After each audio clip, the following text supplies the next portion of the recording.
Today I'm going to read The Wild Little Horse by Rita and illustrated by Wolff.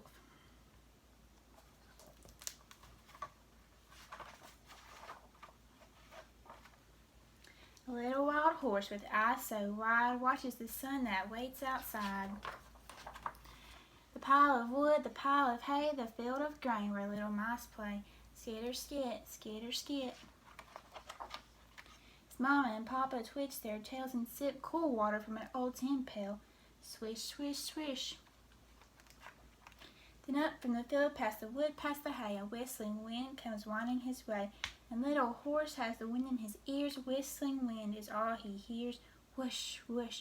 He hears it blow past. It's calling him now to run so fast. And even though he's not full grown, little horse wants to run. His mama and papa give a gentle neigh. Go, little horse, the wind knows the way. So off he trots not very far, looking to see where the others are, where the lambs are sleeping in the sun, and cow is really too big to run. But ducks on the grass sometimes move fast, so little horse goes racing there and sends them flapping in the air. Quack.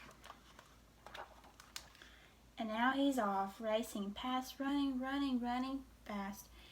He runs with the wind held in his mane, a wild horse no longer tame. Gallipity-lip, gallipity-lot, this wild horse might never stop. But now his nostrils start to flare. He smells a wetness in the air, that special smell he loves so well, of sand and salt and waves that swell. He runs with the wind so wild and free, all the way to the rolling sea. Splash, rumble, rush, splash, tumble, gush. As he watches the waves rise and fall, he feels so small, just a little horse after all.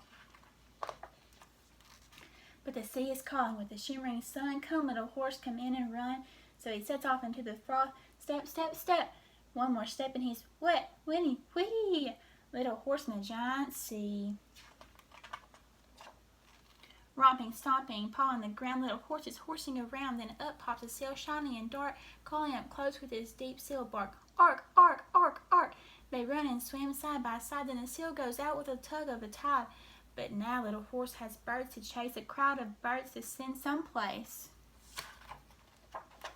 He finds a pool filled with a tide and sees a horse with eyes so wide, a horse who's looking very grown, out in the world, out on his own. And through the waves and salty spray, little horse hears a familiar neigh, and he sees them both standing there, for his big papa horse, his own mama mare. With one last sleep in the frothy foam, they toss their heads and race for home. And they run, they run, they run like the wind past the waves and rocking shore, back to the world as slow as before. The ducks, the cows, the lambs, so still, all the way to their own quiet hill. He nuzzles them close, right in between, then settles onto his soft bed of green, and little horse has the wind in his ears. Whispering wind is all he hears. Good night, wild horse, the sky has dimmed. Tomorrow you'll wake and run off the wind. The end.